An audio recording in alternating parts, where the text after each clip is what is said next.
하나님 말씀 곧바로 보도록 하겠습니다. 예레미야 25장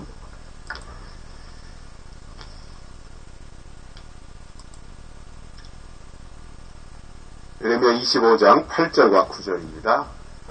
구약성경 1090쪽 예레미야 25장 8절과 9절 봉독해드리겠습니다.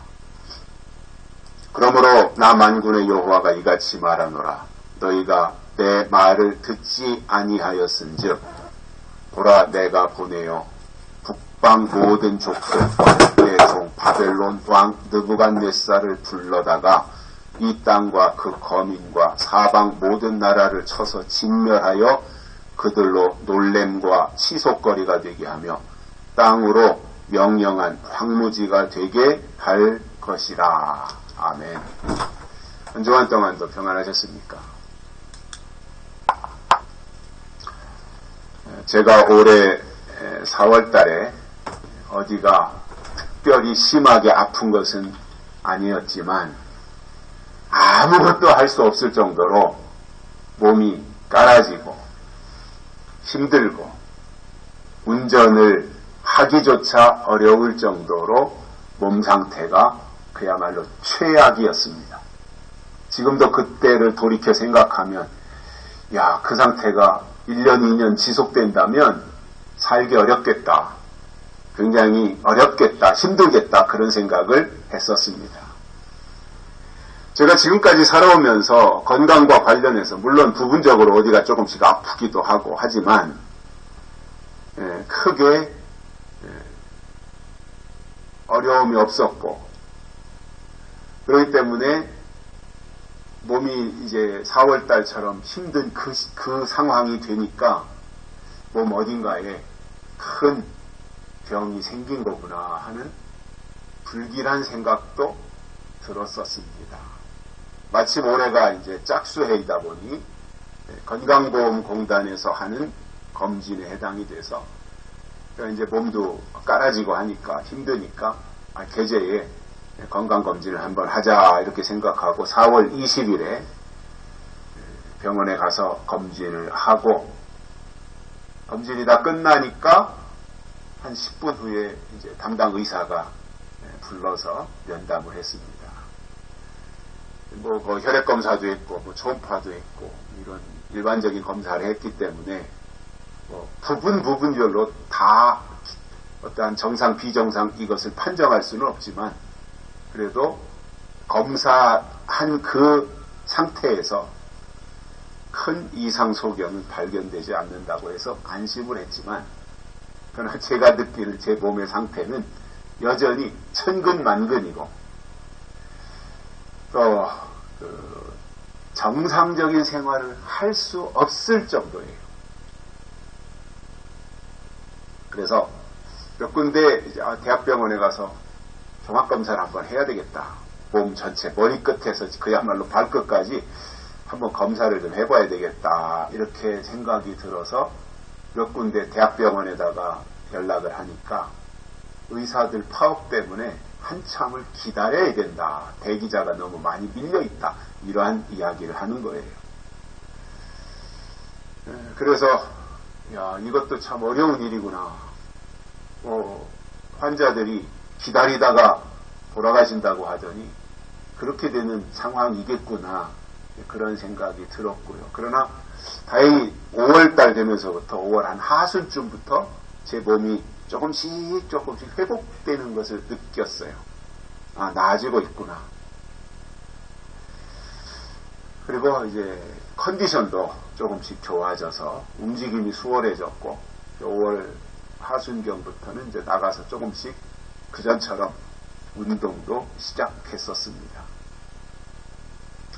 그리고 나서 이제 우리 가족들 함께 모여서 식사하는데 이제 큰 며느리가 네이버에 근무하잖아요. 그 네이버에는 그러한 이제 그 모든 본인들 근무하는 본인들뿐만 아니라 가족들에게도 여러 가지 혜택을 주는 그 제도가 잘 되어 있는데 큰 며느리가 제 상황을 듣더니 아버님 그러면은 거기에서 자기가 예약을 해놓을 테니까 괜찮은 병원 판교에 있는 그러니까 거기에 가서 검사를 하시면 좋겠습니다. 그런 제안을 하더라고요. 그래서 알았다, 그렇게 하겠다 해가지고 8월 31일에 건강검진을 했고, 한 3주 후 9월 한 하순쯤 되었을 때 결과 통보를 제가 받았습니다.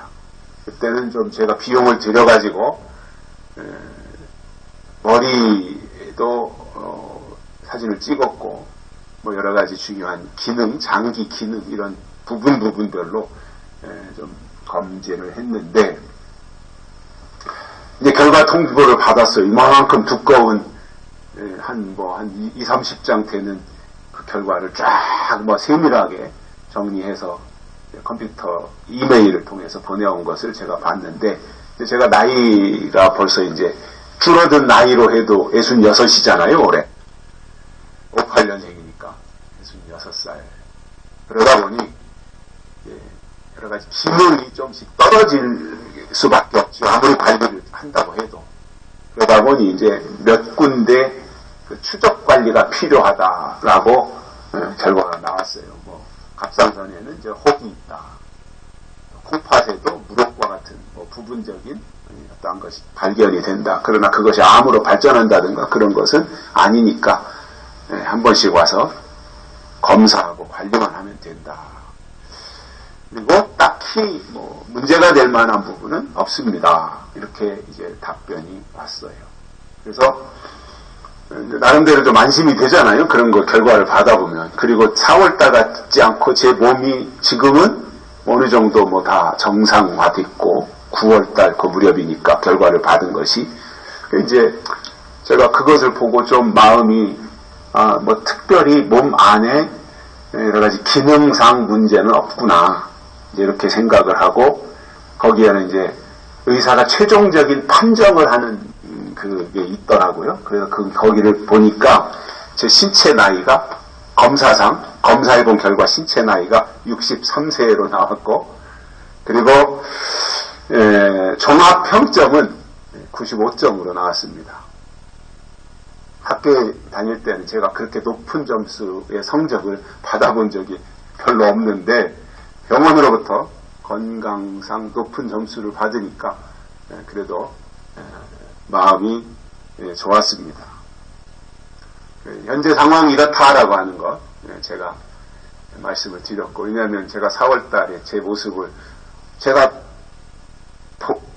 표시를 안 내려고 해도 어느 정도 나타났지 않겠어요. 그 무렵이 최악이었던 게 또 왜냐하면 발뒤꿈치 족저근막염 통증까지 있어가지고 제가 이렇게 서 있을 수가 없을 정도였었거든요.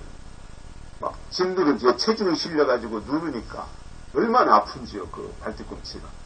그 상황에 몸이 막 힘든, 이게 진짜 중복이 됐었는데, 발뒤꿈치 아픈 것도 지금은 한 70, 80% 정도는 나았고, 아직도 조금씩 통증은 있지만, 그리고 4월달과 현재를 비교해보면 거의 제가 몸이 그렇게 컨디션이 나쁘다든가 몸이 힘든 그러한 상황은 전혀 없기 때문에 지금 상태는 과거의 4월달 이전의 모습과 거의 대동소이하다, 이렇게 설명을 드립니다.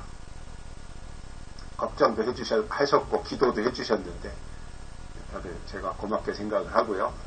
더더욱 우리가 이 시대를 살면서 건강해야 된다라고 하는 생각을 다시 한번 가지게 됩니다.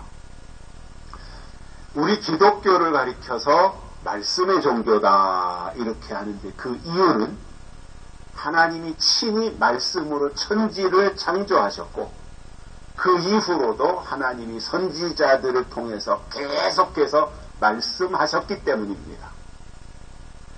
요한복음은 이렇게 시작합니다. 태초에 말씀이 계시니라. 이 말씀이 하나님과 함께 계셨으니 이 말씀이 곧 하나님이시니라. 이렇게 했습니다. 말씀이 하나님이시고 하나님은 말씀을 통해서 일하시는데, 말씀을 듣지 않는다고 하는 것은 하나님을 듣지 않는 것입니다. 특히 시대마다 주시는 하나님의 말씀이 있잖아요. 그것을 약속의 말씀 또는 예언의 말씀이라고 하는데, 그 시대마다 내려주시는 하나님의 말씀을 안 듣는다고 하는 것은 하나님을 외면하는 것과 똑같은 것이다, 그 말이에요. 구약에서도 우리가 예레미야를 계속 듣고 있습니다만 구약에서 유다 백성들의 문제는 말씀을 듣지 않았던 거예요. 귀를 쓰고 안 듣는 거예요. 그래서 사람이 이상한 것이 들어야 될 말을 듣지 않는 사람은 반드시 듣지 말아야 될 말을 듣게 되어 있습니다. 그러니 유다 백성들이 들어야 될 하나님의 말씀을 안 들으면 어떻게 되겠어요? 듣지 말아야 될 이상한 말을 듣고 그쪽으로 기울게 되어 있다는 말입니다. 마찬가지로 지금도 교회 백성들을 보면 교회에 소속을 두고 교회에 몸담고 신앙생활을 하고 있지만 정작 더 중요한 하나님이 때를 따라 주시는 말씀에는 관심을 두지 않고 있다는 거예요. 오늘은 하나님이 주시는 말씀을 듣지 않을 때 어떠한 결과가 찾아오는지 그것에 대해서 세 가지를 깨닫고 은혜를 받겠습니다. 첫째로 말씀을 듣지 않으면 하나님이 그들을 쳐서 진멸하신다. 이렇게 말씀하고 있습니다. 쳐서 진멸하신다. 여기서 쳐서 이 말은 두들겨 팬다는 말이에요. 때린다는 말이에요. 매질을 한다는 말이에요. 조선시대에 왕을 향해 반역을 한다든가 어떤 잘못을 하면 붙잡아다가 형틀에 묶어놓고 곤장을 치잖아요. 궁딩이 그 막 이만한 막대기를 가지고 곤장을 딱 그러니까 그 사또나 아니면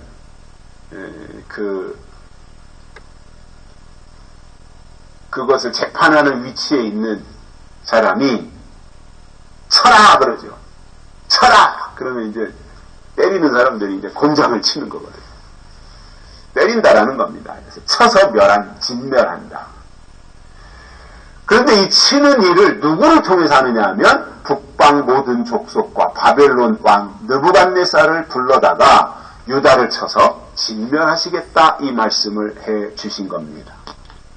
여기서 진멸한다라고 할 때 이 진멸이라고 하는 단어를 제가 국어사전에서 찾아보니까 모조리 멸망하거나 죽어 없어진다는 뜻입니다. 그야말로 절망적인 단어인 거예요. 진멸한다. 절망적인 거예요. 그리고 소름이 돋는 끔찍한 단어를 쓰신 거예요. 유다 백성들이 그 정도로 지금 잘못하고 있다는 말입니다. 하나님이 그들을 진멸하시겠다고 말할 정도로 잘못 가고 있는 거예요. 계시록 9장에 보면 황충이가 등장을 하는데 그때가 되면 무저갱의 연기 때문에 해와 공기가 다 어두워지고 그야말로 흑암의 시대, 어둠의 시대, 깜깜한 시대가 되어서 영적으로 아무것도 분별할 수 없는 밤을 만나게 된다는 말입니다. 지금은 우리가 살고 있는 현실을 보면 밤에도 대낮같이 밝은 시대를 살고 있잖아요.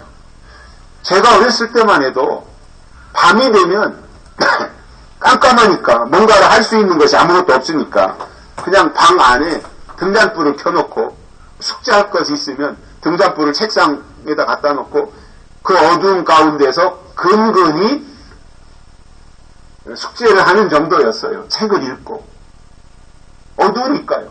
촛불을 켜놓는다든가 그 정도였었어요.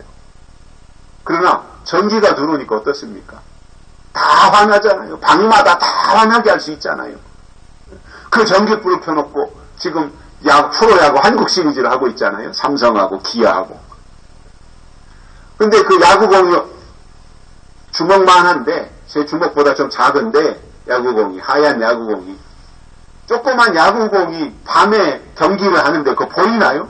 그 정도로 대낮같이 전기불을 다 켜놓고 거기에서 경기를 할 정도가 되니 이 전기의 혜택을 얼마나 보는 겁니까? 다 환해졌잖아요. 세상은 이렇게 밝아졌어요. 근데 문제가 뭐예요? 교회는 황충이 때문에 어두워지고 있다는 거예요. 세상은 외적으로 환해졌고 밝아졌는데 교회는 영적으로 점점 어두워지고 있는 이것이 문제인 거예요.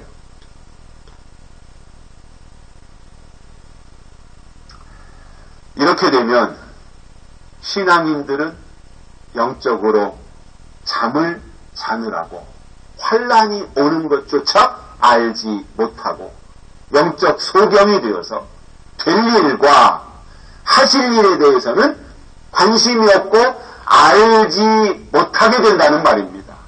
이게 영적 소경인 겁니다.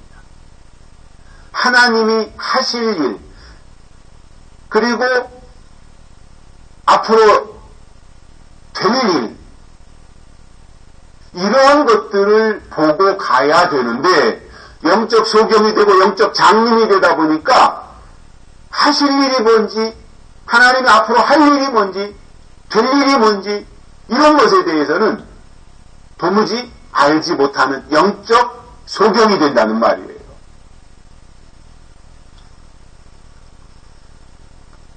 우리가 영적으로 우리의 그 신앙이 밝아져야 되는 것은 그래야만이 성경을 통해서 하나님의 뜻을 파악할 수 있기 때문에 그렇습니다.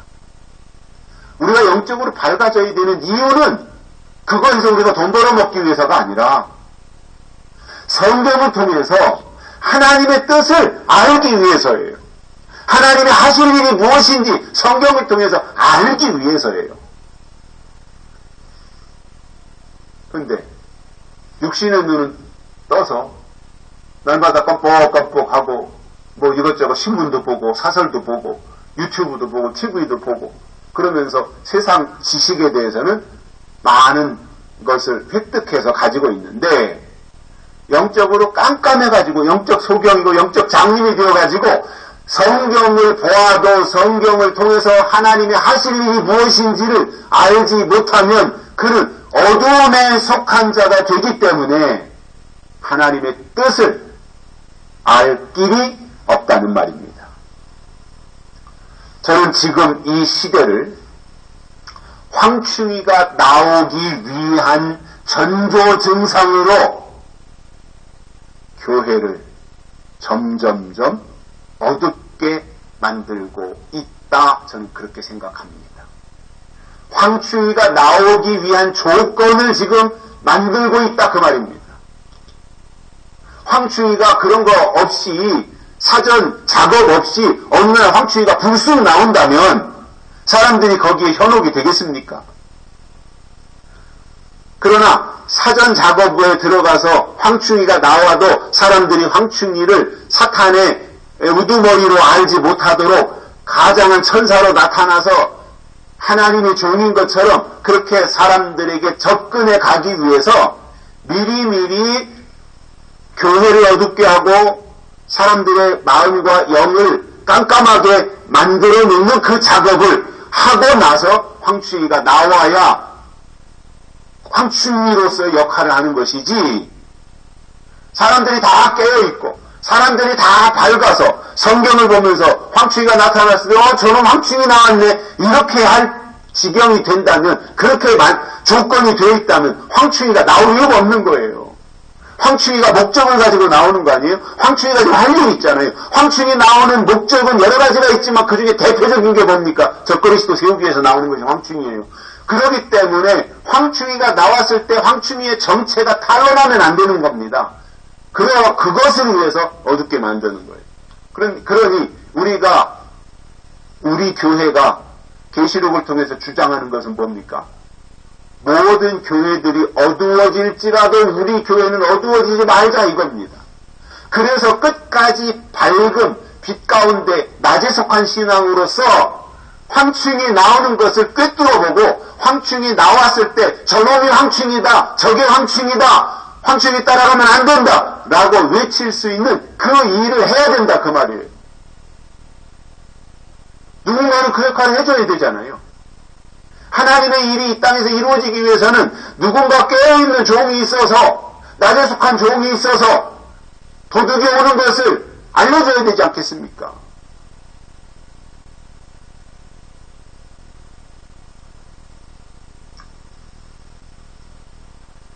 황충이는 어둡게 하는 게 목적이에요. 설교자들의 영을 어둡게 하고요, 그 교회에 속해 있는 신자들의 영을 어둡게 만들기 위해서 나오는 것이 황충이입니다. 그래서 야금야금 서서히 조금씩 어둡게 만드는 거예요. 한 번에 확 어둡게 하면 반발하는 사람도 있지 않겠어요? 왜 그러냐? 이게 우리가 지금까지 신앙생활 잘해왔는데 이게 무슨 말이냐? 이렇게 반발하면 안 되잖아요. 그러니까 야금야금 작전으로 조금씩 알지 못하도록 하는 그 사이에 어둠의 영이 스며들도록 만드는 것이 황충이의 작전인 겁니다.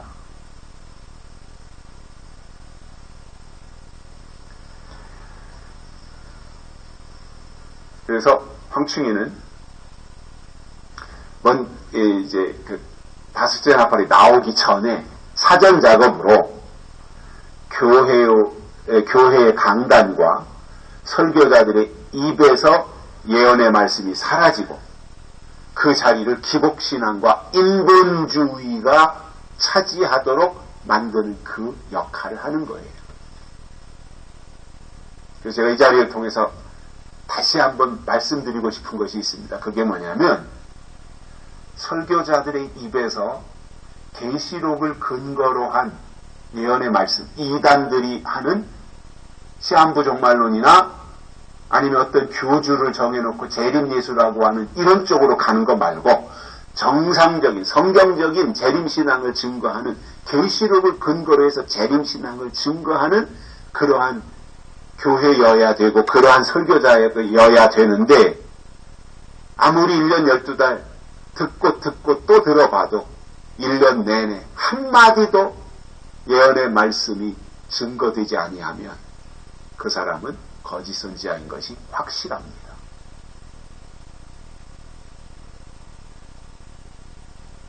학벌이 어떠냐, 잘났냐, 못났냐, 크냐, 작으냐, 이거 전혀 관심이 없습니다. 하나님은. 하나님의 뜻을 말하느냐, 하나님의 뜻을 외치느냐, 하나님의 생각이, 하나님의 계획이, 하나님의 말씀이 그 사람들 속에 있느냐 없느냐 하나님 그거 보시는 거예요. 하나님 앞에는 숫자가 많아야 되냐? 그렇지도 않아요. 엘리야 한 사람을 통해서 하나님이 일하셨어요. 모세 한 사람을 통해서 일하셨어요. 물론 다수가 있어서 협력하고 간다면 수월하겠죠. 그러나 하나님의 역사를 보면 그렇지 않더라는 겁니다. 소수의 또는 한 사람을 통해서 하나님의 역사가 나타났고 이루어진 것입니다. 그래서 설교자는 당연히 예언자예요. 설교자는 예언자가 되어야 돼요. 그래야 설교자예요. 설교자는 예언자이기 때문에 그가 증거하는 설교에 예언의 말씀이 담겨야 됩니다. 즉 다시 오실 예수 그리스도와 관련되어진 내용이 나타나고 증거돼야 돼요. 예수님이 다시 오십니다. 이 말만 하고 끝날 게 아니라 예수님이 다시 오십니다. 이 말을 했다면 어떻게 준비해야 되고 무엇을 준비해야 되는지 이것에 대해서 알려주고 그렇기 때문에 지금 믿음 생활을 어떻게 해야 되는지 계시록과 우리와의 관련성을 어떻게 이어가야 되는지 이러한 부분들에 대해서 구체적으로 속속들이 말씀을 증거해야 됩니다. 그런데 안타깝게도 요즘 교회들이 증거하는 설교를 보면 예언의 말씀에 대해서 냄새도 나지 않아요. 그리고 귀를 쫑긋 세우고 들으려고 해도 하나님의 예언, 즉 요한계시록을 들을 수 없는 시대가 되었을 정도로 이미 한참 어둠이 진행되고 있다는 말입니다.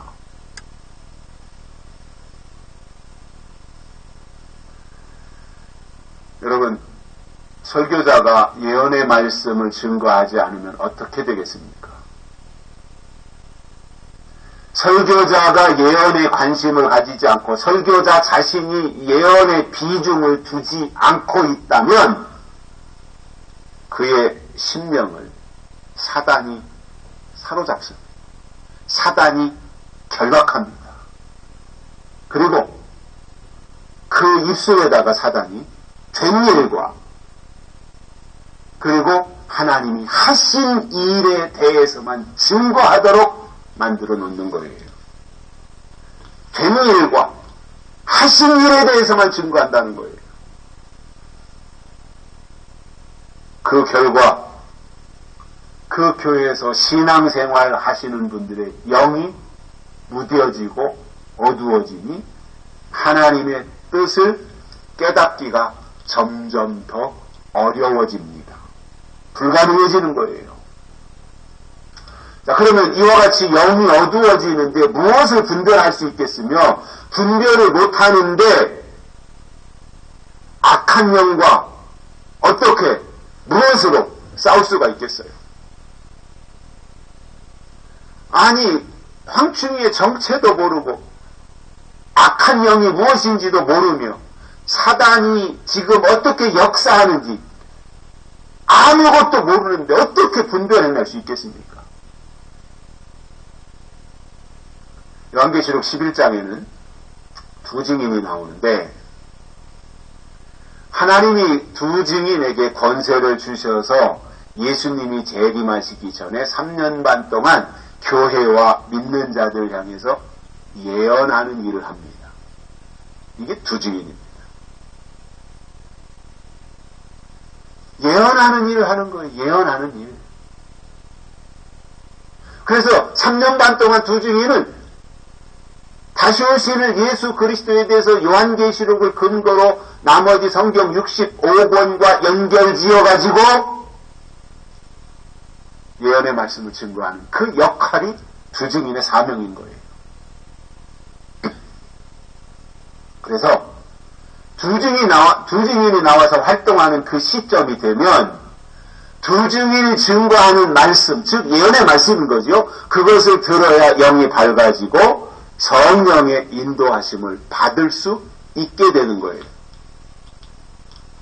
그러나 그 3년 반이 지나면 하나님이 그 두 증인에게 주셨던 권세를 가져가심으로 두 증인이 이제 권세가 없어져 버렸어요. 어제까지 있었는데 오늘 없어지는 거예요. 아무것도 할 수 없는 상황이 되는 거예요. 그러니까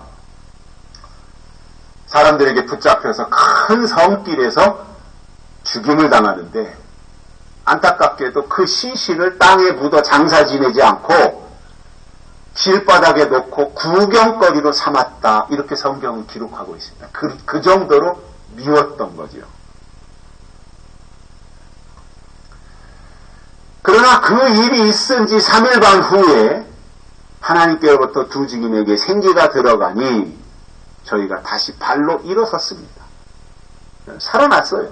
일어섰어요. 그리고 나서 하늘로부터 음성이 있어서 이리로 올라오라 하는 그 소리를 듣고 하늘로 올라가게 됩니다.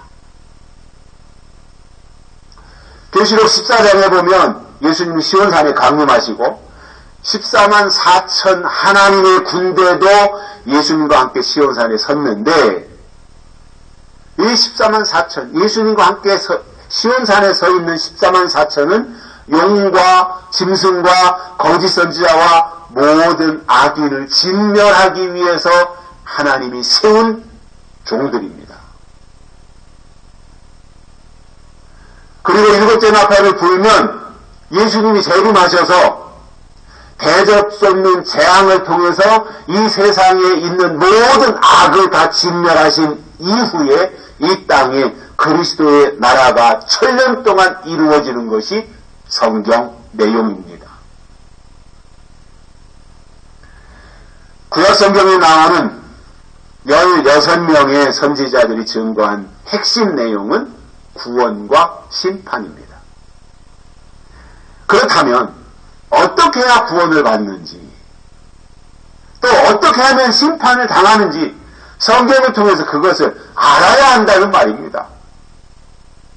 교회 다니는 거 중요하고 신앙생활 하는 거 필요하고 기도생활 당연히 해야 되는 거 맞지만 그게 전부가 아니라 그 자리에서 한 단계 더 발전해서 구원받는 믿음이 무엇인지 어떻게 잘못 믿어서 잘못 믿으면 어떻게 심판을 당하는지 그걸 알아야 성장하는 신앙이 되지 않겠어요? 심판을 다른 말로 하면 진멸인데, 대부분이 열심히 교회를 통해서 신앙생활을 했고 사력을 다해서 주의를 지키며 주의 일에 헌신한 것은 맞습니다. 그리고 그 자체가 잘한 일이라고 저는 분명하게 말씀을 드리고 싶습니다. 잘한 일입니다. 그건. 하지만 바리새인들이 그랬던 것처럼 시대가 바뀌는 것을 알지 못해서 심판을 당한다면 그날 가서 얼마나 억울하겠느냐는 거예요. 그래서 그날 가서 억울해할 것이 아니라 지금 미리미리 성경을 통해서 그러한 하나님이 기뻐하시는 신앙이 뭔지 눈을 뜨고 성경을 보고 연의 말씀을 읽고 들으면서 깨달아서 하나님의 인도함을 따라가야 하나님이 예비하신 구원에 들어가는 것이고 그것이 하나님이 우리에게 내려주시는 복이다 말입니다.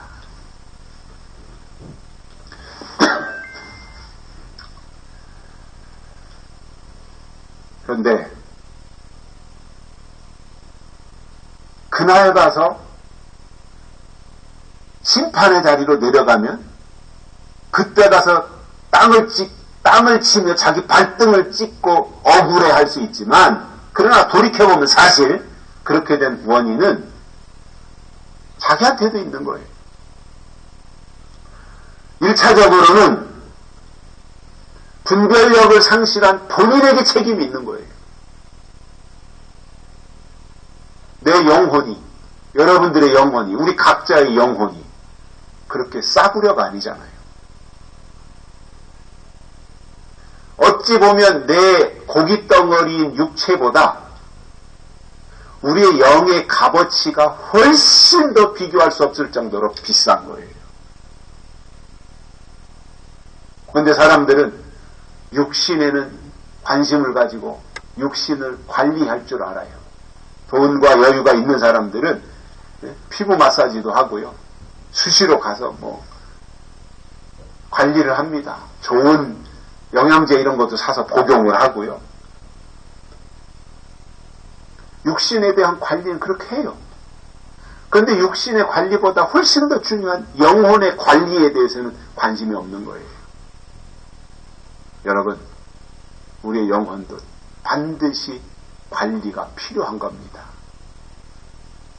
영혼 관리 해야 합니다.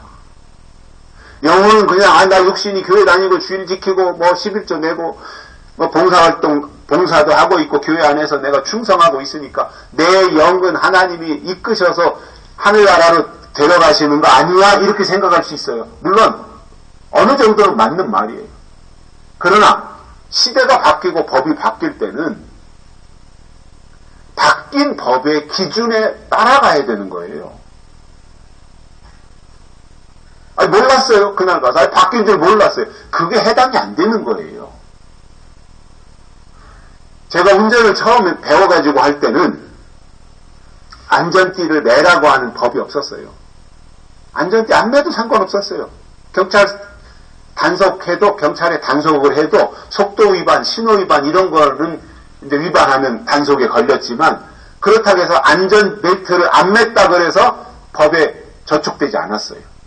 그런데 이제 이런 사고가 나고 자꾸 이제 사고 났을 때 사람들이 이제 그 상해를 당하고 사망도 하고 이러한 일이 빈번해지니까 자꾸 그거에 대해서 이제 안전벨트를 매라 방송을 하기 시작해요. 공익광고에서. 그래도 사람들이 안 하니까 이제 법으로 강제화시키는 거잖아요. 안전벨트를 매지 않고 운전하면 벌칙금 3만원? 이렇게 하니까 이제 그때부터는 사람들이 안전벨트를 매는 거예요. 근데 법이 강화된 거죠. 그전에는 안전벨트 매나 안 매나 아무 상관이 없었는데 이제 안전벨트를 매지 않고 운전하면 법에 저촉이 되는 거예요. 강화됐어요. 법이 바뀐 거거든요. 법이 바뀐 거예요. 법이 바뀌면 바뀐 법을 지키고 따라가야 되는 거예요. 작년인가 국회에서 작년인가 그런 법을 만들었죠. 우리나라 사람들이 특히 남자들이 좋아하는 여름 음식이 보신탕이잖아요. 근데 그거에 대해서 우리나라 사람들도 막 애완견을 많이 키우고 하다 보니까 아니 이 어떻게 개고기를 먹느냐 그래가지고 이제 그거를 법을 만들었잖아요. 그래서 3년 유예 기간을 줘가지고 올해인가 내년까지는 먹을 수 있고 그 이후부터는 이제 개고기를 먹으면 처벌을 받는 세상에 오는 거예요. 그러니까 법이 바뀌면 바뀐 법을 따라가야 돼요. 하나님의 법도 마찬가지라는 말입니다. 이 시대에 하나님이 주신 법이 있는데 그 법이 바뀌었으면 바뀐 그 법을 따라가는 것이 정상인 거예요. 근데 그것을 모르고 법이 바뀌어? 난 지금 믿음이면 됐지. 나 하나님을 믿는데 예수님을 믿는데 성령님을 믿는데 그거면 됐지. 무슨 다른 게 필요하다는 거야? 이렇게 생각할 수 있다는 거예요. 그러나 그때 내려주시는 하나님의 뜻, 하나님의 법, 그것을 우리가 인정하고 받아들이고 거기에 소속을 두고 가야 되는 것인데 분별력을 상실하면 여기 가서 싸우니 하면서 시대가 바뀌는 것을 알지 못하게 되는 겁니다. 그러한 책임이 1차적으로는 자기에게 있고요.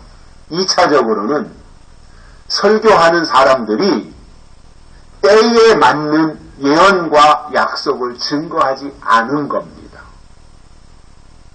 그 결과 성경을 통해서 분별할 수 있도록 성장하고 장성해야 되는데 그 단계까지 가지 못한 거예요. 설교가 하나님이 주신 예언의 말씀이어야 한다는 것을 안다면 그는 설교를 들으면서 이것이 무당이 하는 말인지, 이것이 거짓 선지자가 하는 말인지, 이것이 사단이 하는 말인지, 아니면 하나님의 말씀인지, 하나님이 주시는 예언인지 이것을 분별할 수 있어야 되는데 그런 과정은 외면하고 아무나 다 설교 들으면서 무조건 아멘 한다면 그것이 무슨 믿음이겠습니까? 분별도 못하는데 무슨 믿음이겠습니까?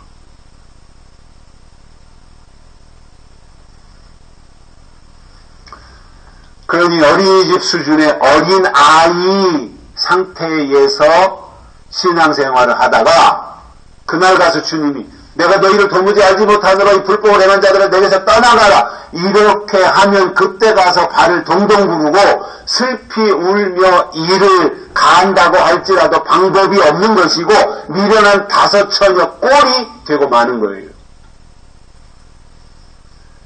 하나님의 약속을 받은 사람들은 하나님이 악인의 모든 세력들을 진멸하실 때 거기에 합세해서 하나님의 원수들을 제거하는 아멘 어사의 역할을 해야 되는 겁니다. 그러므로 하나님이 진멸하실 때 진멸당하는 편에 서면 안 되고 하나님 편에 서서 진멸하는 일을 하는 것이 하나님의 사람이라는 말입니다. 두 번째로는 놀람과 치솟거리가 되게 하시겠다 이렇게 말씀하셨습니다. 그래서 하나님의 사람들에게는 하나님이 하시는 일에 대해서 놀랄 일이 없어야 돼요. 우리는 하나님이 하시는 일에 대해서 놀랄 일이 없어야 돼요. 인치신다고 할 때 그것 때문에 놀랄 일이요. 심판하신다고 할 때 또는 환란이 온다고 할 때 그것이 놀랄 일이 되면 안 되는 거예요. 왜냐? 사전 정보와 사전 지식을 통해서 이미 이렇게 하나님 일하시는구나. 환란은 이런 것이고 교회 안에 이렇게 일어나는구나. 심판은 하나님 이렇게 하시는 거구나. 이거를 다 우리가 성경을 통해서 알고 있기 때문에 그 일이 나타나도 놀라는 것이 아닌 거지요. 당연하게 생각하고 하나님의 역사가 지금 여기까지 왔고 이렇게 진행이 되고 있구나 하는 것을 알고 오히려 더 하나님 앞에 감사하게 되는 거지요.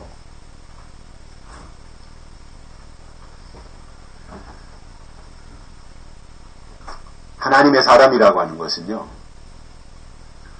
하나님이 성경을 통해서 하실 일을 기록해 놓으셨기 때문에 그 말씀을 읽고 들으면서 준비하는 사람들이에요. 어느 순간에 화들짝 놀라는 사람이 아니라 준비하는 사람인 거예요. 준비하는 사람. 그런데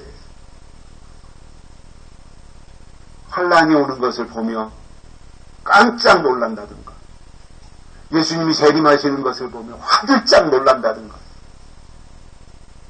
심판하는 것을 보면서 기절초풍을 한다든가, 그거는 성경적인 신앙생활을 하지 않았다는 말입니다. 정상적으로 성경을 근거로 해서 하나님을 겨냥하고 신앙생활을 했으면 놀랄 일이 없어요.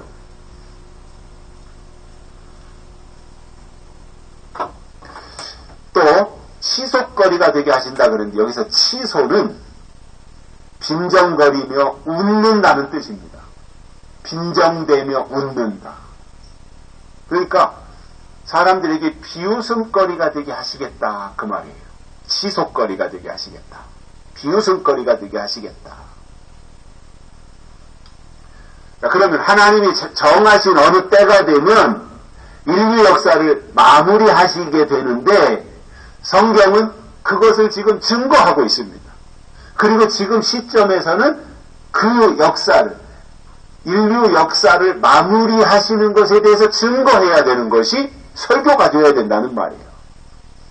그런데도 받아들이지 않고 거부하거나 그 말씀을 증거하는 사람을 향해서 조롱하고 비웃으면 그 사람을 하나님이 치솟거리가 되게 하시겠다, 이렇게 지금 설명하시는 겁니다. 성경을 보면서 느끼는 것들이 있습니다. 뭐냐면 하나님이 어떤 비밀을 나타내실 때 한 번에 모든 사람에게 다 알려주시는 것이 아니라 하나님의 마음에 합한 어떤 종에게 그것을 먼저 알려주시고 그 종의 입을 통해서 나타내시더라, 그겁니다. 주목해야 할 것은 그때 하나님의 비밀을 받아서 나타내는 종이 세상적으로 특별하다든가 아니면 대단하다든가 여러 가지 조건을 다 갖춘 출중한 사람이 나타나서 하나님의 비밀을 증거한다면 사람들이 거부하지 않고 다 받아들일 거예요. 그런데 유명하지도 않고 별스럽지도 않은 사람을 하나님이 들어 쓰시다 보니 무시하고 외면하는 거예요. 노아를 보더라도 하나님은 방주의 비밀을 노아에게만 보여주셨고, 노아는 하나님의 말씀대로 따라서 그 가족들을 설득해가지고 노아가 만드는 방주에 순종해서 그 가족들이 다 동참합니다. 그런데 그 노아가 살고 있는 동네 사람들을 보면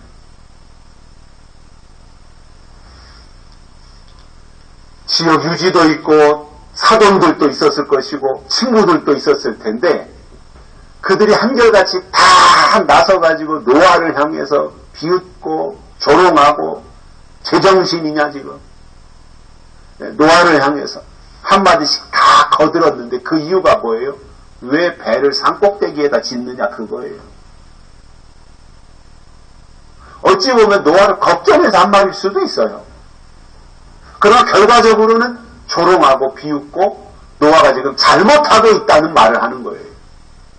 노아는 하나님의 비밀을, 하나님의 뜻을 받아서 그것을 지금 진행하고 있는데, 사람들은 그 일을 하고 있는 노아를 향해서 잘못하고 노망이 들었다, 비웃고 있는 그 상황이었습니다.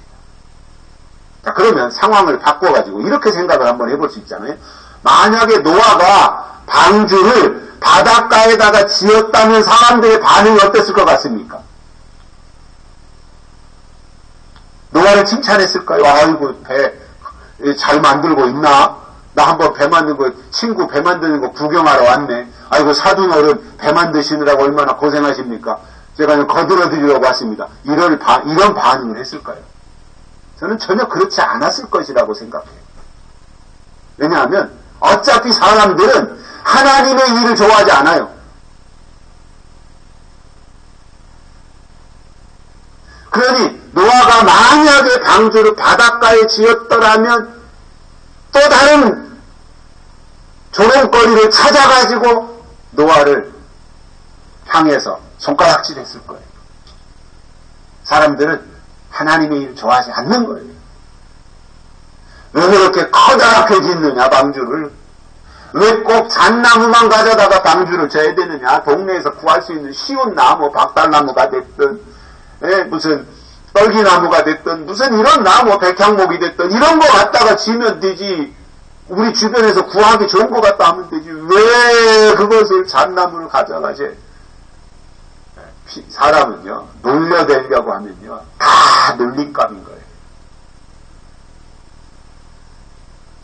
제가 초등학교 다닐 때 5학년 때인가 6학년 때 꼭 점심 먹기 전에 이제 3시간 4시간인가 3시간 끝나고 점심 먹잖아요. 그 점심 먹기 전에 꼭 운동장에 나가서 포크 댄스를 하고 점심 시간을 줬어요. 근데 그때 이제 나 남녀 공학이니까 우리 반에도 반은 남자고 반은 여자니까 밖에 나가서 이제 뺑 돌리 서는데 선생님이 남자 여자 남자 여자 이렇게 꼭 서게 만들었어요. 그러면은 이제 손을 잡고 포크 댄스를 해야 되는데 저는 이제 교회에 생활했으니까 그런 거에 대해서 자유로운데 어떤 애들은 막대기 하나 가지고 이제 포크 댄스 하러 갈 때 요만한 막대기 하나 주워가지고 그걸 가지고 와서 손을 안 잡은 선생님한테 혼나니까 이렇게 내밀면 여자애가 여기 이렇게 잡고 남자애는 이렇게 여기 잡고 그렇게 해서 포크 댄스 하는데 저는 손을 잡고 했어요. 그랬더니 승군이는 여자애하고 손 잡았다고 얼마나 놀려대고 하는지 창피해가지고 말이죠. 그놈 얼굴이 지금도 떠올라요. 얼마나 그냥. 아니 그거 끝나면 한두 번 하고 말아야 될 거 아니에요. 두고 안.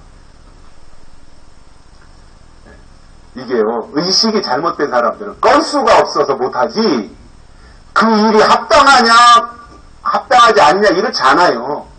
우리나라도 좌파들 보면 그게 어느냐 그러냐 이건 관심이 없잖아요. 무조건 그냥 막 공격하고 흠집내고 트집 잡고 하는 거잖아요. 사람이요 똑같은 거예요. 노아 때 사람들이나 지금 가짜뉴스 가지고 선동하는 사람들이나 똑같은 거예요. 그 사람들은요 사실에 관심이 없어요. 그 사람들에게는 사실이 중요하지 않은 거예요. 지금 선동해서 공격하는 게 중요한 거예요. 똑같은 사람들인 거죠. 노아 때 사람들이나 지금 민주당 쪽에 있으면서 그런 식으로 가짜뉴스 가지고 선동하는 사람들이나 저는 똑같은 사람들이라고 봐요. 사람들은 어차피 하나님의 일에 관심이 없지만 노아는 외부의 말이나 환경에 조금도 타협하거나 영향받지 않고 하나님이 주신 명령을 그대로 이행했던 겁니다. 하나님이 그 시대마다 비밀을 나타내는 목적은 그때 주시는 하나님의 말씀을 듣고 순종하는 자는 구원하시지만 그 말씀을 듣지 않고 불순종하는 자는 심판하기 위해서 그러시는 거예요. 같은 이치로 지금 이 시대에도 하나님은 5째 나팔과 6째 나팔에 해당하는 환난의 비밀을 증거하실 때 그것을 전파하는 종의 말을 듣고 따르면 사는 길이 열리는 거예요.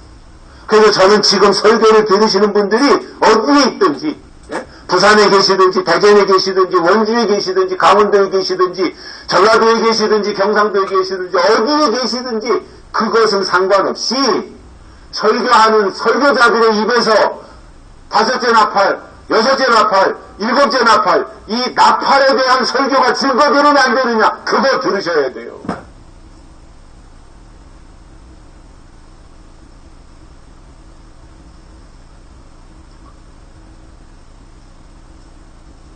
기독교의 설교에는 반드시 하나님이 주신 예언이 포함되어 있어야 돼요. 예언은 영어로 플라피시입니다. 플라피시. 그리고 설교자는 반드시 예언자가 되어야 됩니다. 프라핏, 예언자. 그래서 예언과 예언자 프라피시와 프라핏. 그런데 중요한 게 뭐예요? 프라핏, 예언자가 있어야 그 입을 통해서 예언이 나오는 거예요. 그러나 사단은 예언을 공격하는 것이 아니라 예언자를 공격하는 거예요. 왜냐? 예언자를 공격해야 그 입에서 예언이 나오지 않기 때문에 예언자를 공격하는 거예요. 그래서 예언, 프라피시도 중요하지만 더 중요한 것은 예언자, 프라핏입니다. 예언자가 하나님 앞에 바로 서 있으면, 그래서 그 예언자의 입에서 예언의 말씀이 바로 나오면 그 말씀을 듣는 자들의 영은 살아나게 되어 있습니다.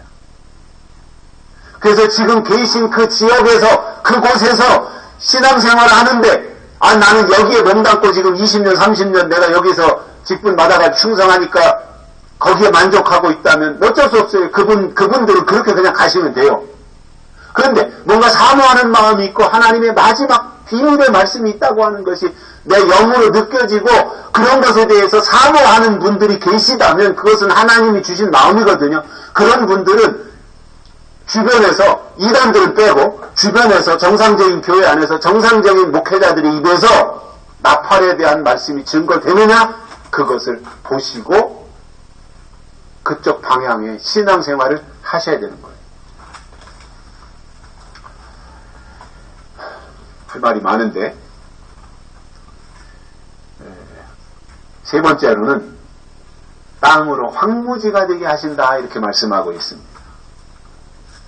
땅은 두 가지로 설명할 수 있는데, 하나는 진짜 농사를 짓는 땅이고 다른 하나는 마음의 땅입니다.